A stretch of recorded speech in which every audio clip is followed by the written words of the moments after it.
Montana Territory, 1876. The wind across the prairie carried whispers through the tall grass, but Victoria Wells had long stopped listening to whispers. At 20 years old, with sun-kissed amber hair that fell in soft waves down her back and eyes the color of prairie sage, she had already weathered more scorn than most faced in a lifetime. Her faded blue calico dress, once her Sunday best, now served as everyday wear. The only decent garment she still owned after fleeing Copper Creek with nothing but a small carpet bag and her mother's tarnished locket. The stagecoach rumbled to a stop outside Timber Ridge, a settlement barely deserving the name town. Victoria gathered her modest belongings, steeling herself for what awaited. A new place meant the same old judgment once word spread about her past. She believed with absolute conviction that respectability, once lost, could never be reclaimed, especially for a woman alone in the Western Territories. Last stop, Timber Ridge, the driver called, his voice as dusty as the trail behind them. Victoria descended carefully, mindful of the mud that might ruin her only pair of boots. The small town stretched before her, a single main street, a mercantile, a saloon, and scattered buildings that seemed to huddle together against the vastness of the Montana wilderness. "Miss, you need help with that bag?" asked a boy of perhaps 12. "No, thank you," Victoria replied softly. "I can manage." She always managed alone. The frontier had taught her that depending on others only invited disappointment or worse. Her father's death in the mines when she was 16, her mother's passing from fever the following winter, and then the incident with the banker's son that had branded her a fallen woman, all had cemented her belief that survival meant isolation. She had come to Timber Ridge because it was far from Copper Creek, because no one knew her name, and because she had enough money saved from secret sewing work to perhaps rent a small room for a month. After that, well, she tried not to think beyond survival. Victoria made her way to the boarding house at the end of the street, a two-story structure with peeling white paint but tidy curtains in the windows. She hoped Mrs. Fletcher, the proprietress she'd corresponded with, would honor the arrangement they'd made through letters. 3 weeks of lodging in exchange for help with cooking and cleaning. 3 weeks to figure out what came next. Victoria Wells? Mrs. Fletcher was a stern-faced woman with iron-gray hair pulled into a tight bun. She scrutinized Victoria as though assessing the value of a questionable cow at auction. "Yes, ma'am. You're younger than I expected. Pretty, too." Mrs. Fletcher's expression soured. "I run a respectable establishment. No gentlemen callers, no spirits, no coming and going at odd hours. Break my rules, and you'll find yourself out on your ear, regardless of our arrangement." "I understand perfectly," Victoria said, her voice steady despite the familiar sting of presumed impropriety. "I assure you, I want nothing more than quiet and honest work." Mrs. Fletcher showed her to a small room under the eaves, barely large enough for a narrow bed, a washstand, and a hook for her clothes. Still, it was clean, and the window overlooked the distant mountains rather than the street below. Victoria sat on the edge of the bed after Mrs. Fletcher departed, allowing herself a moment of relief. She had shelter. She had survived another day. What she didn't have, what she had convinced herself she would never have, was belonging. Isaac Zimmerman rode tall in the saddle, though exhaustion pulled at his limbs after 3 days driving cattle to summer pasture. At 26, he had already established himself as one of the most capable hands at the Rockingham Ranch, his lean frame and quick mind making him valuable beyond his years. His face, handsome beneath the dust of the trail with its straight nose and square jaw, showed just a day's worth of stubble. He had striking blue eyes that seemed to catch the Montana sky and hold it, though they rarely revealed the thoughts behind them. Isaac believed 2 things with complete certainty: that a man's character showed in his work, and that the frontier was no place for sentiment. Men who let their hearts rule their heads ended up broken, or buried. He'd seen it too often. His own father had lost everything chasing a gold dream in California, leaving Isaac and his mother to fend for themselves until fever took her, too. By 16, Isaac was alone, and by 20, he had built a reputation as a steady, reliable cowhand who kept to himself and his work. "Town tomorrow," Hank, an older cowhand, said as they made camp for the night. "Been too long since I had a drink that didn't taste like trail dust." Isaac nodded but said nothing. Town meant the same thing every time. The other men would drink and carouse while he deposited most of his pay with Mr. Petersham at the bank, saving toward his own piece of land someday. A cowboy's life was temporary. Land was forever. You ought to enjoy yourself for once, Hank continued, poking at the campfire. That pretty widow who runs the cafe has had her eye on you. Mrs. Bennet is looking for a husband, not a cowhand with dirt under his fingernails, Isaac replied, turning the coffee pot away from the hottest part of the fire. Besides, I've got no interest in being anyone's second choice. Suit yourself, but a man alone is just half a man, Hank said with a shrug. Isaac lay back, looking at the stars spread across the vast Montana sky. He didn't begrudge the other men their dreams of family and hearth fires. He simply knew better than to hope for such things himself. The frontier demanded everything a man had just to survive. There was nothing left over for softness or comfort or the kinds of promises that couldn't be kept when winter came hard or crops failed. What he wanted was solid land, cattle, a purpose measured in acres and herds. What he told himself he didn't need was the uncertainty of a heart given to someone who might not stay. Victoria had been in Timber Ridge exactly 5 days when her tenuous peace shattered. She was delivering fresh linens to one of the boarding house's few permanent residents when a woman walking past on the street stopped abruptly, staring at Victoria through the open door. Good heavens, Victoria Wells? Is that you? The blood drained from Victoria's face as she recognized Mrs. Hargrove, who had once employed Victoria's mother as a seamstress in Copper Creek. The older woman's eyes widened with malicious recognition. It is you. Well, I never expected to find you here, of all places. Does Mrs. Fletcher know what kind of girl she's taken in? Victoria closed the door quickly, but the damage was done. By evening, Mrs. Fletcher called her into the small parlor, face pinched with disapproval. Mrs. Hargrove tells me you were involved in a scandal in Copper Creek. Something about the banker's son and improper relations. Victoria's hands trembled, but she lifted her chin. The banker's son forced himself on me, and when I threatened to tell his father, he claimed I had enticed him. No one believed my word against his. Mrs. Fletcher's expression didn't soften. I cannot have someone of questionable character under my roof. The other boarders are respectable people. I'm sorry, but you'll need to leave by morning. But we had an arrangement. 3 weeks. That was before I knew the truth. I'll pay you for the work you've done, but you cannot stay. Victoria spent the night alternating between tears and desperate planning. By morning, she had nowhere to go, no prospects, and only enough money to last perhaps 2 weeks if she was extremely careful. She walked down Timber Ridge's main street, her carpetbag feeling heavier with each step, scanning storefronts for any sign of work. The saloon would hire her, she knew, but that path led places she refused to go. The general store had no positions. The cafe had just hired a girl from a neighboring farm. By midday, Victoria sat on a bench outside the livery stable, watching as a group of cowboys rode into town, dust rising from their horses' hooves. Isaac noticed the young woman sitting alone as he rode past. Something in her posture, straight-backed but somehow defeated, caught his attention. He dismissed the thought as quickly as it came. Town visits were for business, not for noticing pretty strangers with troubled eyes. Isaac, you mind taking the horses to the livery? The ranch foreman called. Rest of us are heading to the saloon. I'll see to it, Isaac replied, gathering the reins from the other men.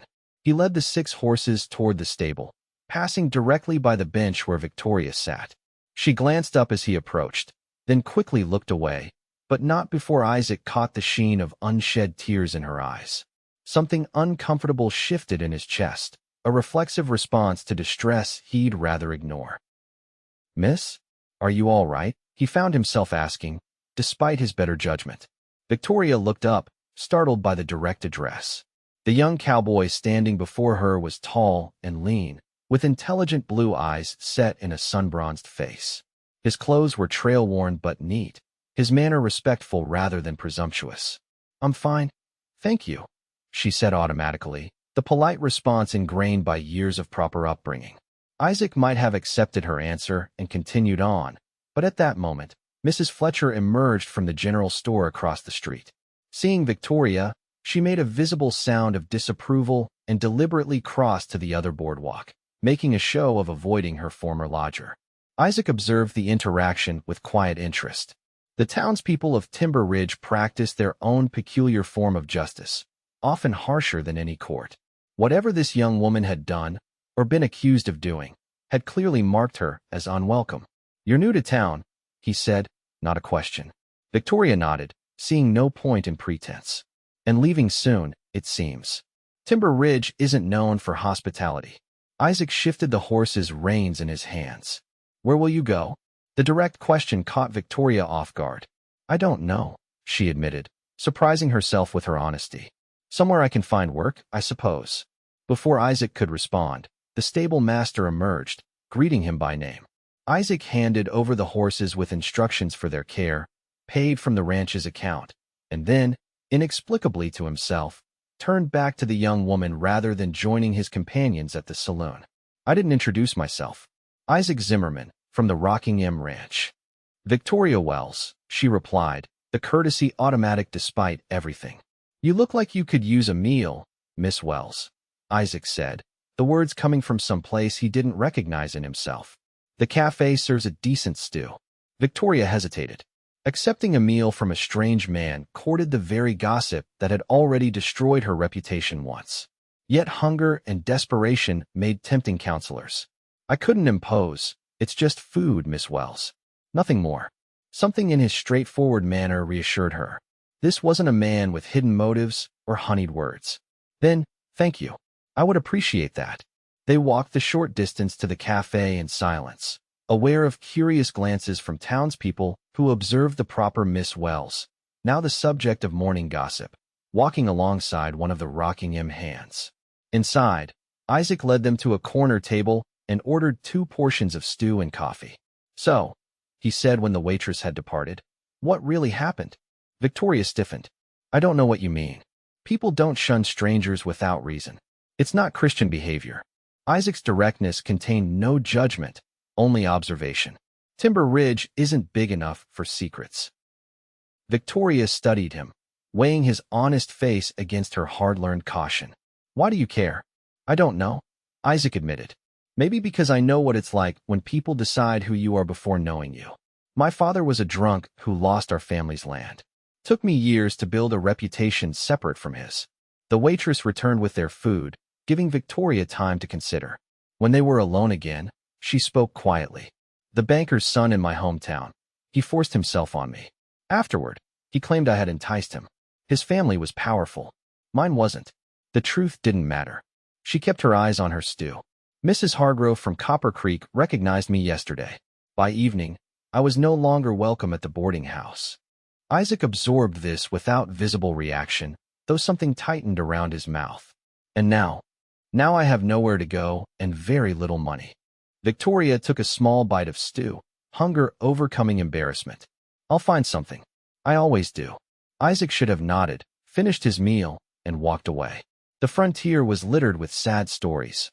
One more made no difference. Yet something about Victoria's quiet dignity stirred an unexpected response. "The Rockingham is looking for a cook's helper," he found himself saying. "Ranch is 12 miles out. Mrs. Gunderson runs the kitchen, but she's getting on in years. She's been asking the boss for help since spring." Victoria looked up, hope and suspicion warring in her expression. "And they would hire a woman with my reputation?" "Ranch hands don't care about town gossip. They care about hot meals and clean kitchens." Isaac shrugged. "Mr. McKnight, the owner, is a fair man. His wife died years back. He judges people by their work, not their past." "Why would you help me?" Victoria asked, the question that had been building since he'd first spoken to her. Isaac considered this, surprised to find he didn't have a ready answer. "Maybe because everyone deserves a second chance," he finally said. "Or maybe because I've been saving for my own place someday, and I know how it feels to want something just out of reach." Victoria studied him, searching for deception and finding none. "If you're serious, I would be very grateful for the opportunity." "I'll speak to Mr. McKnight tomorrow," Isaac said. "If he agrees, I can bring you out to the ranch before we head back to the summer pastures." For the first time since he'd seen her, Victoria smiled. A small, cautious thing, but genuine. "Thank you, Mr. Zimmerman." "Isaac," he corrected, and was surprised to find himself smiling back. The Rockingham spread across 5,000 acres of Montana grassland, its main house and outbuildings nestled in a protected valley with a creek running through it. Victoria sat beside Isaac on the wagon bench, her small carpetbag at her feet, trying not to betray her nervousness as they approached. Mrs. Gunderson can be sharp-tongued, Isaac warned her, but she's fair. Do your work well, and she'll treat you right. Victoria nodded. After Isaac had spoken to Mr. McKnight, things had moved quickly. The ranch owner had interviewed her briefly in town, his weathered face revealing nothing of his thoughts until he finally nodded and said she could have a 2-week trial. If she proved satisfactory, the position would become permanent, room, board, and a small salary. It was more than she had dared hope for. If she could just keep to herself, work hard, and avoid complications, perhaps she could finally build something lasting. Mrs. Gunderson proved to be a thin, energetic woman in her 60s with iron-gray hair and hands gnarled from decades of work. She eyed Victoria critically. Too pretty by half, she declared. But Isaac says you need work and I need help. So we'll see if you're more than just a pretty face. Can you cook? Yes, ma'am, Victoria replied. My mother taught me. I can bake as well. Good. Ranch hands work hard, and they eat like wolves. No fancy city cooking here, just honest food and plenty of it. Mrs. Gunderson showed her to a small room off the kitchen. This was meant for storage, but Mr. McKnight had the boys clean it out. It's not much, but it's private. The room contained a narrow bed, a small chest for clothing, and a hook on the wall. A tiny window let in afternoon light. To Victoria, who had expected to share quarters at best, it seemed a luxury. Thank you. It's perfect. Well, don't thank me yet. You'll earn every inch of it. Now wash up. Dinner needs preparing for 12 hungry men. Victoria quickly settled into the rhythm of ranch life. She rose before dawn to help prepare breakfast, spent mornings baking bread and preparing lunch, afternoons on dinner preparations and cleaning, and evenings washing dishes and preparing for the next day. The work was hard but straightforward, and Mrs. Gunderson, though demanding, was a patient teacher. Most importantly, no one at the ranch seemed to care about her past. The hands treated her with respectful distance, tipping their hats when they saw her and thanking her for meals.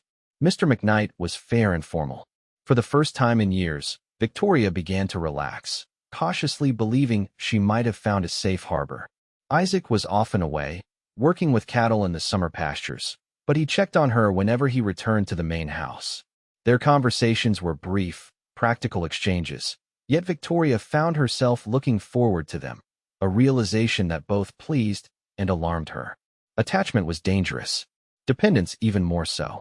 6 weeks into her employment, Victoria was kneading bread dough when Isaac appeared at the kitchen door, his expression troubled. Miss Wells, may I speak with you?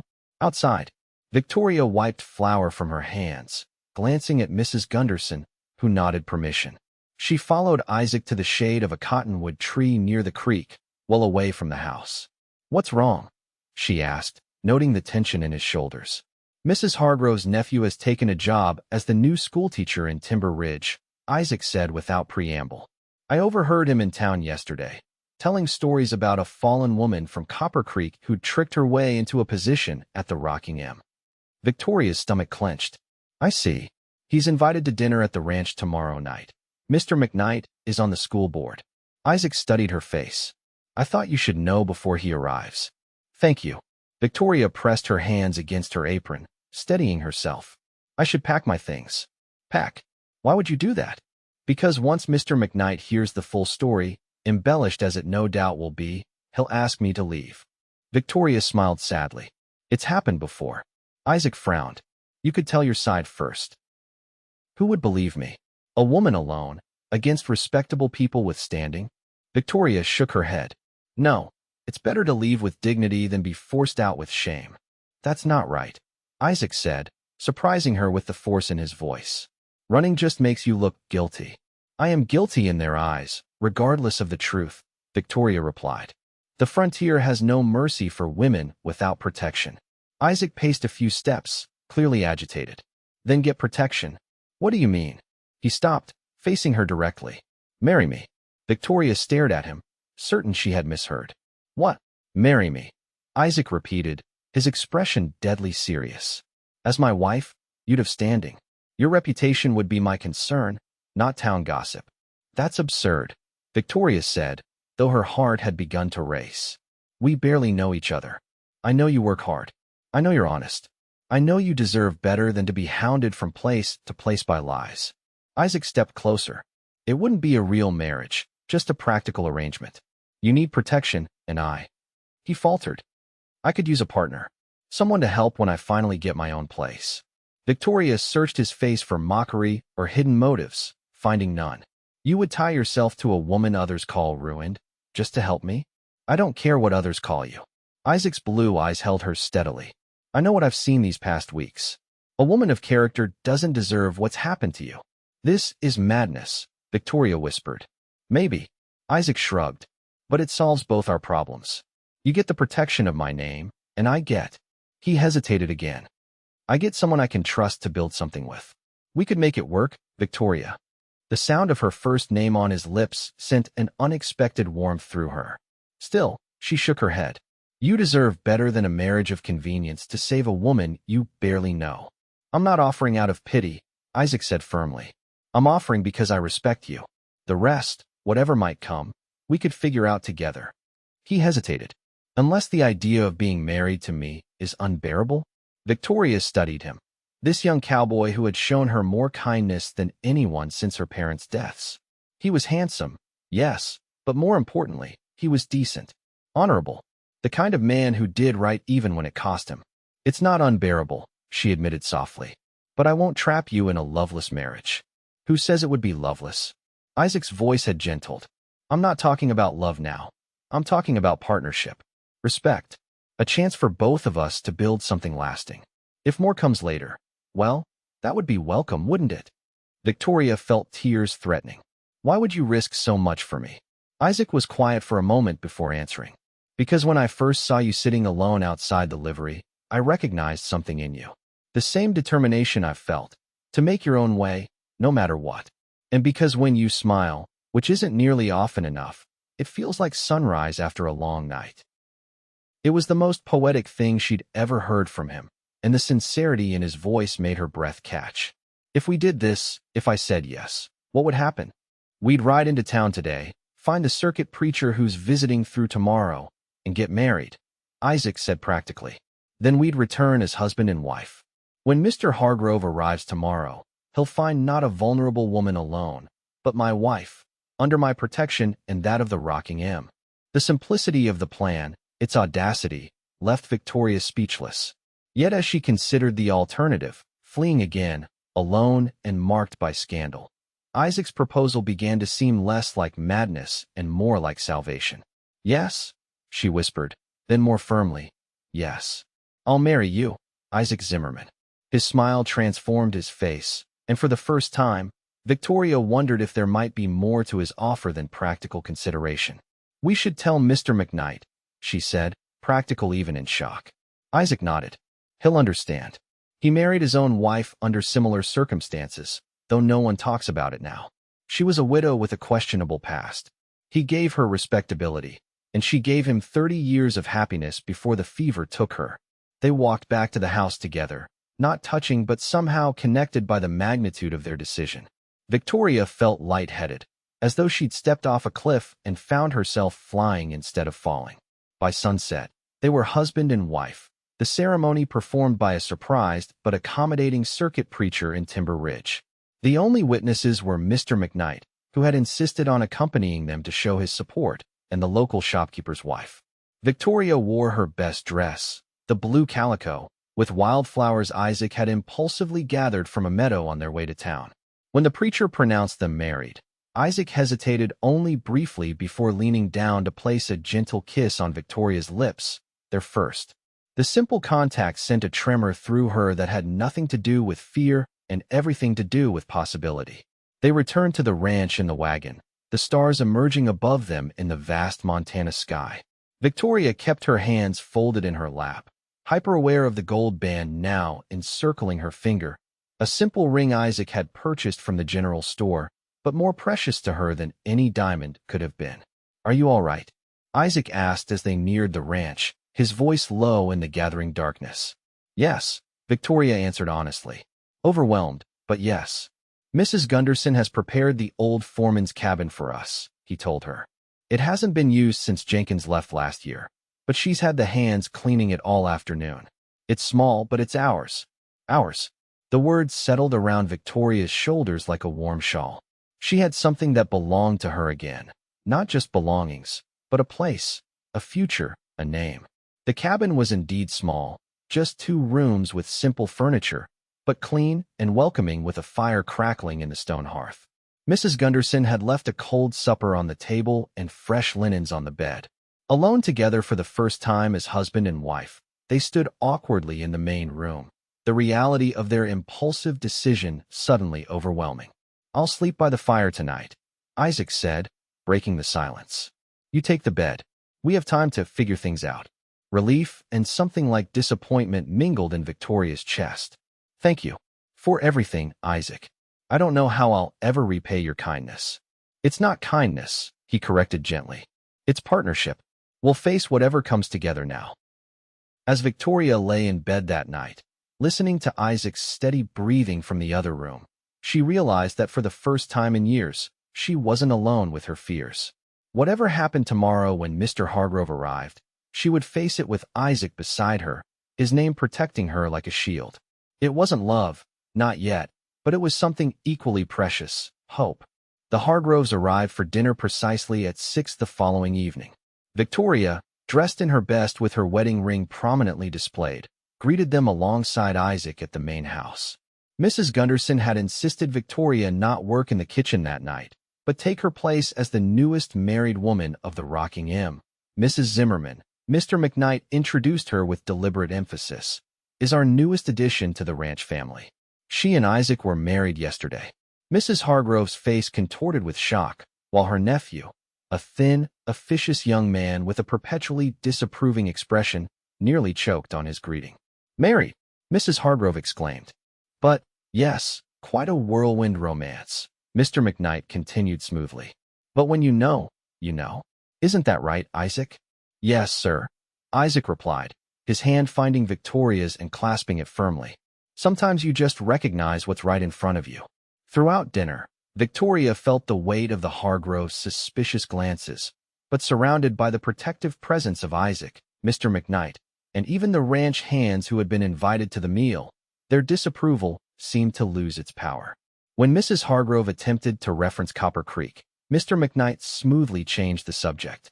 When her nephew began a story about loose women who deceived honest men, one of the older hands interrupted with a tale about a mountain lion he'd tracked the previous winter. By the time dessert was served, it was clear that whatever stories the Hargroves had planned to spread would find no fertile ground at the Rocking M.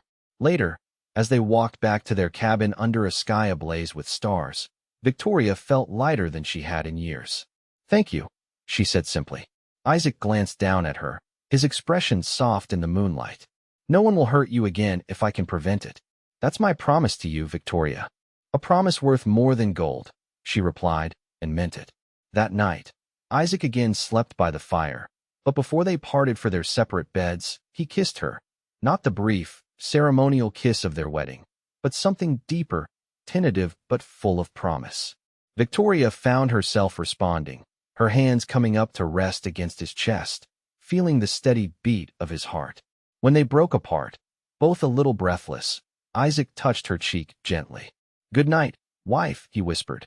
"Good night, husband," she answered, and carried the warmth of those words with her into dreams.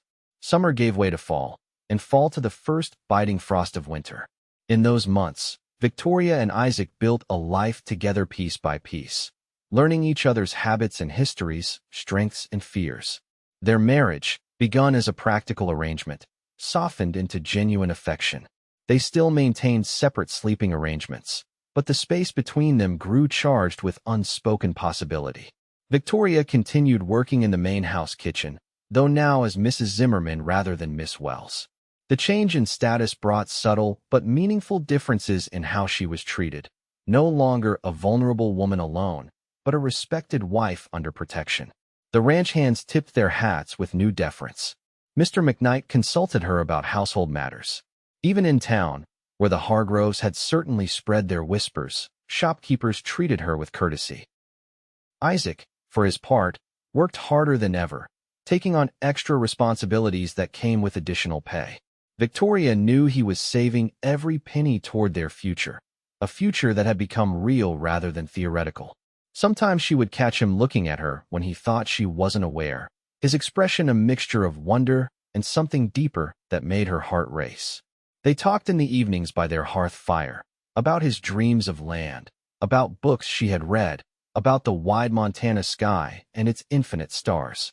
She learned that beneath his quiet exterior lay a thoughtful mind and gentle humor. He discovered her passion for learning, her skill with figures, her secret longing for a garden of her own someday. In November, Mr. McKnight called Isaac to his office and offered him the position of foreman, as the current one was retiring in the spring. It meant more responsibility, but also significantly more pay and a larger cabin for them at the edge of the ranch property, closer to the land Isaac had been eyeing to purchase. That night, they celebrated with a special dinner Victoria prepared in their own cabin. As they sat beside the fire afterward, Isaac took her hand, his expression serious. "I've been thinking," he said carefully, "about us. About the future." Victoria's heart quickened. "What about it?" "When I asked you to marry me, I said it was for practical reasons. Protection for you. Partnership for me." Isaac's thumb traced circles on the back of her hand. "But these past months, things have changed. At least for me." Victoria held her breath, afraid to hope. "How so?" Instead of answering directly, Isaac reached into his pocket and withdrew a small package wrapped in brown paper. "I got you something in town today." Victoria unwrapped it carefully to find a delicate silver locket nestled inside, similar to her mother's that had been stolen when she fled Copper Creek. Her eyes filled with tears. "Isaac, it's beautiful. But you shouldn't have spent—" "Open it," he urged gently. Inside, she found a tiny pressed wildflower, the same kind he had gathered for her on their wedding day. "I'm not good with words," Isaac said softly, "but I need you to know that what started as convenience has become essential to me. You've become essential, Victoria. I think I've fallen in love with my wife." Victoria looked up, tears spilling freely now. "Isaac, you don't have to say anything," he hastened to add. "I know this wasn't what you expected, and if you need more time, I love you too," she interrupted, the words bursting from her like water through a broken dam. "I think I have for months now, but I was afraid to hope, afraid to want too much." Isaac's face transformed with joy. He pulled her gently into his arms, his kiss no longer tentative but certain, the kiss of a man claiming what was already his by right of love rather than law. Later that night, for the first time, they shared the bed that had been meant for them since their wedding day. Under the protection of darkness and newfound honesty, they explored each other with tender care, Isaac gentle with Victoria's fears, Victoria brave with Isaac's vulnerabilities. Their joining became a promise renewed, not a practical arrangement, but a union of heart and body, sealed in trust. Afterward, Victoria lay in the circle of Isaac's arms, listening to the winter wind outside and the steady beat of her husband's heart beneath her ear. "This is what belonging feels like," she whispered, half to herself. Isaac's arms tightened around her. "Your place is with me," he murmured against her hair. "Always." Spring brought new beginnings to the Rockingham. Isaac officially took over as foreman, moving with Victoria to the larger cabin with its fenced yard, where she immediately began planning the garden she had always wanted. With their combined savings and a loan from Mr. McKnight, they purchased 200 acres adjacent to the ranch. Not enough to start their own operation yet, but the foundation for the future they both envisioned. Victoria discovered she was with child just as the first crocuses pushed through the melting snow. When she told Isaac, his face reflected such wonder and joy that she knew any lingering doubts about their unlikely beginning had dissolved completely. This child would be born into love, wanted and protected in ways Victoria herself had not been since her parents' deaths.